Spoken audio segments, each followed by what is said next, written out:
So when I wrote this book, I produced a lot of evidence of the claims that I've made in there, and not a single thing was cited or quoted from the book as being defamatory, which is interesting, isn't it? I'm sure that if something was defamatory, it should have been pointed out to me, but it wasn't, because there was nothing defamatory in there.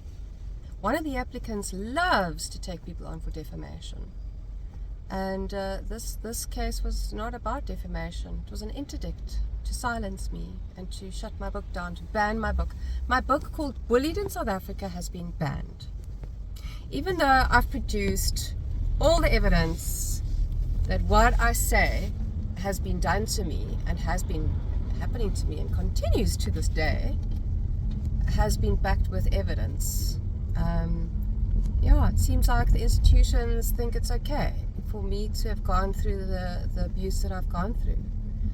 And, I always heal myself and pick myself up and carry on. And but the problem is that they don't stop. They won't leave me alone. They don't like to see that I bounce back and I'm standing tall again, and I've risen again like a phoenix from the ashes. I don't know how many times a phoenix can rise from the ashes, until it comes to a point where you're like, okay, right, let's see what we can do now to make it stop. Because I've been accused of being dangerous, of family member having to move her entire family into a secure state because she fears for her life.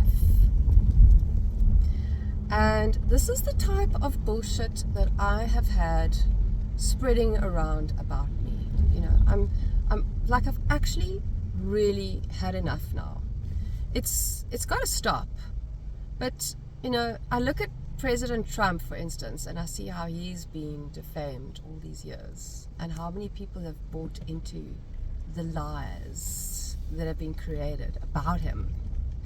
And I realize there are just too many impressionable people in this world who will just lap it up and believe whatever they read as the truth. So that's the problem.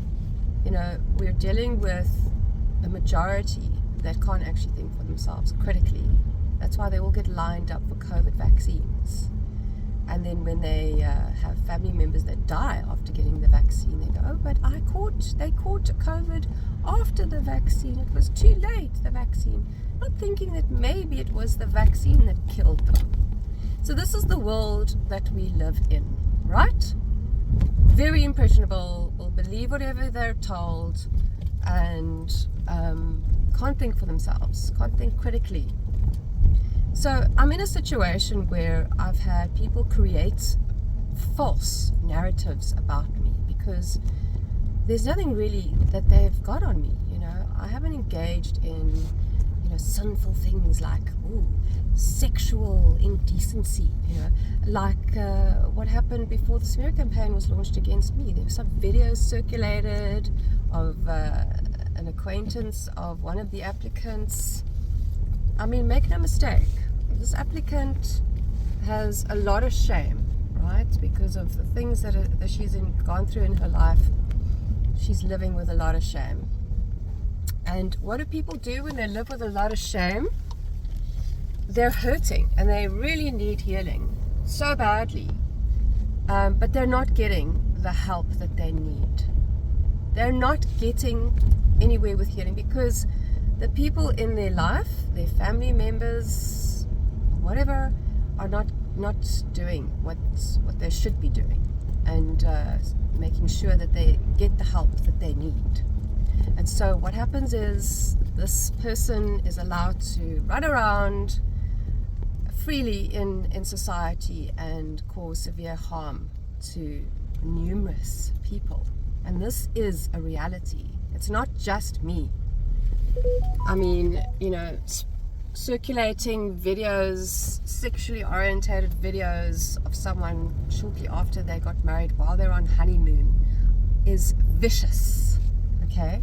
But then they're on social media playing the victim.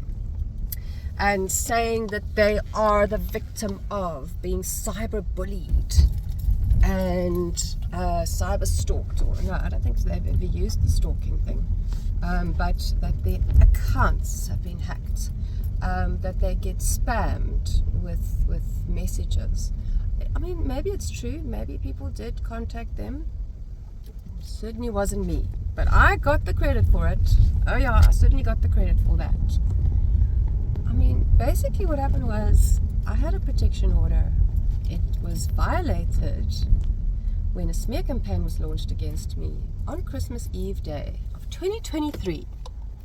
And I reported it to the police. And I didn't go straight to the police. I contacted their attorney.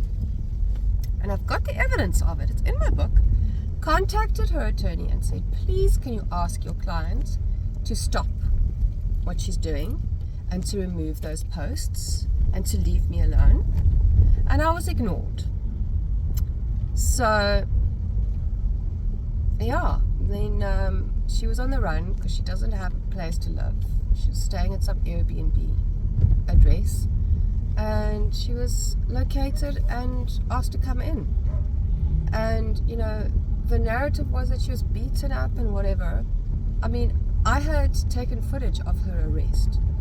She wasn't handcuffed. It took like an hour for her to get into a car with her friend, and then drive to the police station to do whatever it is that they do, take your fingerprints or whatever. I mean, I think if she had cooperated, maybe she wouldn't have been locked up. I don't know. Oh, but I'm the villain now. You know, I'm the villain because I bribed someone to beat her up. That's the story that's been circulating. And you know, the reality is that I just want to be left alone, you know. But I won't be left alone because that's what these covert cyber stalkers, gang stalkers, filled with shame, do. They target people. They've been targeting me for years now, and with the aim to destroy me. It's insane. Like, how did I get here? How did I land up in this ridiculous situation? Well, I'll tell you what it is. You know, there's a lot of shame there, and people trying to cover up and hide very evil things that they did once upon a time. And how will they do that? Destroy the only witness who knows what it is that they've done. It's all in my book. Everything is in my book. But you know what? You should be more concerned about our Creator, not about what other people think of you.